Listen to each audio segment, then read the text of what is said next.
East ఆఫ్రికాలో 5 కోట్ల మంది జనాభాతో ఎక్కువ భాగం అడవులతోనే ఉండి సుమారు 50 నేషనల్ పార్కులు ఉన్న ఏకైక దేశం కెన్యా. ఎన్నో వింత జాతులకు, సంప్రదాయాలకు ఈ దేశం పుట్టిల్లు. ఇక్కడి ప్రజలు అందరితోనూ చాలా ఫ్రెండ్లీగా ఉంటూ ఉన్నంతలో హ్యాపీగా లైఫ్ని లీడ్ చేస్తూ ఉంటారు. పులులు, సింహాలు వంటి క్రూర మృగాలతో కూడిన పెద్ద పెద్ద అడవులు ఇక్కడ ఉండడంతో ఇక్కడ జంగిల్ సఫారీ చేయడానికి చాలా మంది ఇష్టపడుతూ ఉంటారు. దాంతో ప్రపంచ దేశాల నుండి దీనికోసం ఏటా 25 లక్షల మంది ఇక్కడికి వస్తూ ఉంటారు. అయితే చాలా మంది విదేశీయులు జంగిల్ సఫారీ అనే ముసుగులో ఇక్కడేం చేస్తున్నారు? చాలా మంది ఇక్కడ అర్ధరాత్రి అడవులలో ఎందుకు పరిగెడుతున్నారు?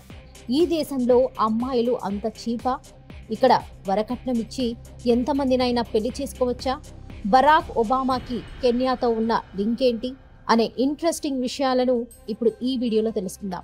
ఎక్కడ స్కిప్ చేయకుండా చివరి వరకు చూడండి. ముందుగా ఈ దేశానికి ఎలా వెళ్ళాలి, వీసా ప్రాసెసింగ్ గురించి తెలుసుకుందాం. ప్రస్తుతం ఈ దేశానికి వెళ్ళాలంటే వీసా అవసరం లేదు. ఎలక్ట్రానిక్ ట్రావెల్ అథరైజేషన్తో ఈ దేశానికి వెళ్ళవచ్చు. మన దేశంలోని ప్రముఖ నగరాల నుంచి ఈ దేశానికి ఫ్లైట్స్ అందుబాటులో ఉన్నాయి. మినిమం ఫ్లైట్ ఫేర్ 16,000 రూపాయలు. ఇక్కడ ప్రజలు పేదవారే కానీ వీరు చాలా సంతోషంగా ఉంటారు. ఈరోజు ఈ వీడియోలో మనం ఈస్ట్ ఆఫ్రికాకు చెందిన ఓ అద్భుతమైన దేశం కెన్యా గురించి అసలైన ఆశ్చర్యకరమైన నమ్మలేని నిజాలను తెలుసుకుందాం. కెన్యా దేశం యొక్క official name republic of Kenya. ఈ దేశం 5,80,367 చదరపు కిలోమీటర్ల ఏరియాలో విస్తరించి ఉంది. ఏరియా పరంగా ఈ దేశం ప్రపంచంలోనే 48వ అతిపెద్ద దేశం.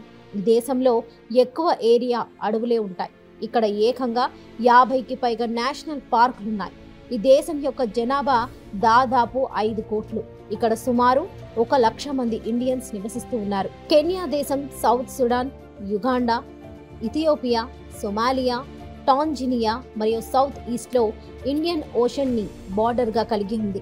ఫ్రెండ్స్, మీకు జంగల్ సఫారీ అంటే ఇష్టమైతే ఈ దేశం మీకు పర్ఫెక్ట్ డెస్టినేషన్. కెన్యా సఫారీకి ప్రపంచవ్యాప్తంగా చాలా పేరు ఉంది. ఈ సఫారీని ఆనందించడానికి ప్రపంచ నలుమూలల నుండి ఇక్కడికి టూరిస్టులు వస్తూ ఉంటారు. అడవి జంతువుల భయం ఉన్నప్పటికీ జనం ఈ థ్రిల్ని బాగా ఎంజాయ్ చేస్తారు. ఫ్రెండ్స్, కెన్యా దేశం యొక్క చరిత్ర బానిసత్వంతో నిండి ఉంది. 17-18వ శతాబ్దాల్లో ఇక్కడి వారిని బానిసలుగా చేసి వేరు వేరు దేశాలకు తీసుకువెళ్లి పని చేపించుకునేవారు. దాదాపు 100 సంవత్సరాల పాటు కెన్యా బ్రిటిష్ వారి బానిసగా ఉంది. డిసెంబర్ 12, 1963న కెన్యాకి బ్రిటన్ నుండి స్వాతంత్రం వచ్చింది. ఆ మరుసటి ఏడాదే వీరు వారి రాజ్యాంగాన్ని తయారు చేసుకొని గణతంత్ర దేశంగా ప్రకటించుకున్నారు. ఫ్రెండ్స్, కెన్యా దేశంలో మగవాళ్ళు ఎన్ని పెళ్లిళ్ళైనా చేసుకోవచ్చు. అది కూడా లీగల్ గా. దీనికి మొదటి భార్య కూడా అడ్డు చెప్పకూడదు. అంటే ఓపిక ఉన్నోడికి ఓపికన్నంత. ఈ దేశంలో 68 భాషలు మాట్లాడుతారు. కానీ ఇంగ్లీష్ మరియు స్వహీలీ ఇక్కడ అఫీషియల్ లాంగ్వేజెస్. డబ్బు లేకపోయినా సంతోషంగా ఉండే దేశాల జాబితాలో కెన్యా 2వ స్థానంలో ఉంది. ఇక్కడ వారు డబ్బు లేకపోయినా ఉన్న దాంట్లో చాలా హ్యాపీగా బ్రతికేస్తారు. ఈ దేశంలో కట్నం కూడా ఇల్లీగల్ కాదు. ఇక కట్నం 10 ఆవులతో మొదలవుతుంది. ఈ కట్నాన్ని మగవాళ్ళు ఆడవాళ్ళకే ఇస్తారు. లైక్ కన్యాల్కం అన్నమాట. మీకు తెలుసా, కెన్యాకి చెందిన అథ్లెట్స్ ప్రపంచవ్యాప్తంగా ఫేమస్ అని. మారథాన్ అయినా స్ప్రింట్స్ అయినా ఇలా విన్నర్స్ ఎక్కువ మంది కెన్యా నుండే ఉంటారు. వీరు కూడా ఈ విషయంలో గాడ్ గిఫ్టెడ్ అని చెప్పాలి.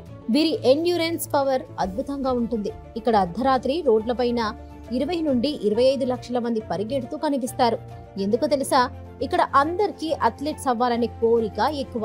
కెన్యా దేశానికి ఆదాయం ముఖ్యంగా కాఫీ ఎక్స్పోర్ట్స్ నుండే వస్తుంది. ఇక్కడ పండే మంచి క్వాలిటీ కాఫీని యూరోపియన్ కంట్రీస్ కి ఎక్కువగా ఎక్స్పోర్ట్స్ చేస్తూ ఉంటారు. అయితే మీకు ఒక ఆశ్చర్యకరమైన విషయం చెప్పనా? కాఫీ ఇక్కడ ఎంత పండినా సరే ఈ కెన్యా ప్రజలకు కాఫీ అంటే ఇష్టం ఉండదు. వీరు ఎక్కువగా టీ తాగడానికి లేక బియర్ తాగడానికి ఇష్టపడుతుంటారు. మీకు తెలుసా, కెన్యాకి చెందిన ఒక వకీల్ అమెరికా మాజీ ప్రెసిడెంట్ అయిన బరాక్ ఒబామాకి 50 ఆవులు, 100 గొర్రెలు మరియు మేకలను ఇస్తానని చెప్పాడు. ఎందుకో తెలుసా, అతను ఒబామాకి అల్లుడు అవ్వాలనుకున్నాడు. పాపం, ఆ వకీల్ కోరిక అయితే తీరలేదు. కానీ ఈ వార్త ఇంటర్నెట్ లో బాగా వైరల్ అయి అతను ఫేమస్ అయిపోయాడు. కెన్యా లేడీస్ని డస్కీ బ్యూటీస్ అంటారు. ఒక సర్వే ప్రకారం యూరోప్ నుండి కెన్యా చూడడానికి వచ్చే టూరిస్టులలో 47% మంది కెన్యాని చూడడానికన్నా ఈ అమ్మాయిలతో గడపడానికే వస్తుంటారట. ఇప్పుడు అర్థమైందా మీకు కెన్యా వెళ్ళడానికి అసలైన కారణమేంటో? టూర్ పేరుతో వార్ అన్నమాట. ప్రపంచంలో ప్లాస్టిక్ బ్యాగ్స్ నిషేధంపై స్ట్రిక్ట్ రూల్స్ ఉన్న దేశం ఈ కెన్యానే. అవును, వినడానికి షాకింగ్ అనిపించినా ఇక్కడ ఎవరైనా ప్లాస్టిక్ బ్యాగ్స్ అమ్ముతూ పట్టుబడితే వారికి 4 సంవత్సరాలు జైలు శిక్ష లేక 25 లక్షల జరిమానా విధిస్తారు. మీరు మసాయి ట్రైబ్స్ గురించి వినే ఉంటారు. వీరు వారి ప్రత్యేకమైన జీవన శైలి, కల్చర్కి ప్రపంచవ్యాప్తంగా ఫేమస్ అయ్యారు. ఎక్కువ శాతం మసాయి జాతి వారు సెరెంగెటిటీ మరియు అంబుసోలి లాంటి రిజర్వ్ ఫారెస్ట్ లో ఉంటారు. కెన్యా మరియు టాంజానియాలో వీరి సంఖ్య మొత్తం 10 లక్షల వరకు ఉంటుంది. ఈ తెగకు చెందిన వారు ఎటువంటి గవర్నమెంట్ చట్టాలను ఫాలో అవ్వరు. వారు పెట్టుకున్న కొన్ని ప్రత్యేకమైన నియమాలపైనే వీరు జీవితాన్ని కొనసాగిస్తారు. ప్లాస్టిక్ తో పాటు ఇంకొక విషయం కూడా మిమ్మల్ని ఇక్కడ డేంజర్ లో పడేస్తుంది. అదే హంటింగ్ చేయటం. ఇక్కడ మీరు జంగల్ సఫారీని చక్కగా ఎంజాయ్ చేయవచ్చు, కానీ ఏదైనా జంతువుపై దాడి చేస్తే మాత్రం మీరు జీవితకాలం ఇక్కడ జైల్లో గడపాల్సిందే. కెన్యా దేశం యొక్క రాజధాని మరియు ఈ దేశంలోని అతిపెద్ద నగరం నైరోబి. ఇక్కడ కూడా మీకు ఎటువంటి గవర్నమెంట్ ట్రాన్స్పోర్ట్ ఉండదు. మీకు నైట్ లైఫ్ అంటే ఇష్టమైతే నైరోబిలో మీరు బాగా ఎంజాయ్ చేయవచ్చు. ఇక్కడ ప్రతి 100 మీటర్లలో ఏదో ఒక నైట్ క్లబ్ ఉంటూనే ఉంటుంది. ఇక్కడ అమ్మాయిలు కూడా చాలా ఫ్రెండ్లీగా ఉంటారు. ఈజీగా మీకు ఫ్రెండ్స్ అయిపోతారు. కాకపోతే ఆలోచించాల్సిన విషయం ఏంటంటే వాళ్ళతో మీరు ఎంతసేపు డాన్స్ చేయగలరు అనేది. వాళ్ళైతే అలసిపోరు, మీరు తప్పకుండా అలసిపోతారు. ఇంకొక ఇంట్రెస్టింగ్ విషయం ఏంటంటే ఈ భూమి మీద మొట్టమొదటిసారిగా మనిషి ఎక్కడి నుండైనా వచ్చాడు అంటే అది కెన్యా నుండే అని సైంటిస్టులు చెబుతున్నారు. ఈ భూమిపై అత్యంత పురాతనమైన మానవ అస్థిపంజరం ఈ దేశంలోనే దొరికింది. ఈ దేశాన్ని విజిట్ చేసిన మొట్టమొదటి అమెరికా రాష్ట్రపతి ఎవరో మీకు తెలుసా? ఆలోచించండి. ఎస్, ఆయన ఎవరో కాదు, బరాక్ ఒబామా. ఆయనకు ముందు ఆ తర్వాత కూడా ఏ రాష్ట్రపతి కెన్యాకు వెళ్ళలేదు. ఫ్రెండ్స్, కెన్యా మరియు మరొక ఆఫ్రికా దేశమైన టునీషియాలో జనానికి ఒక నమ్మకం ఉంది. వీళ్ళ నమ్మకం ప్రకారం చేపలకు ఎటువంటి చెడు దృష్టినైనా పోగొట్టే శక్తి ఉంది. అందుకనే వీళ్ళు ఇల్లు కట్టుకునేటప్పుడు చేపల ఎముకలు బార్డర్లో పెడతారు. ఇలా చేయడం వల్ల ఎటువంటి చెడు దృష్టి వారి ఇంటికి తగలదని వీరి నమ్మకం.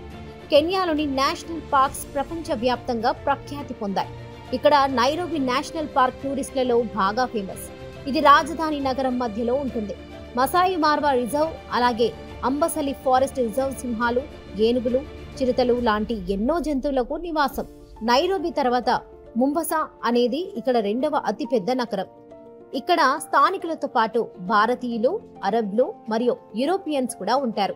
ఈ నగరం అందమైన బీచ్లకు, మ్యూజియంస్ కు, అలాగే ఓల్డ్ టౌన్ మరియు ఫోర్ట్ జీసస్ వంటి చారిత్రాత్మక ప్రదేశాలకు పేరుగాంచింది.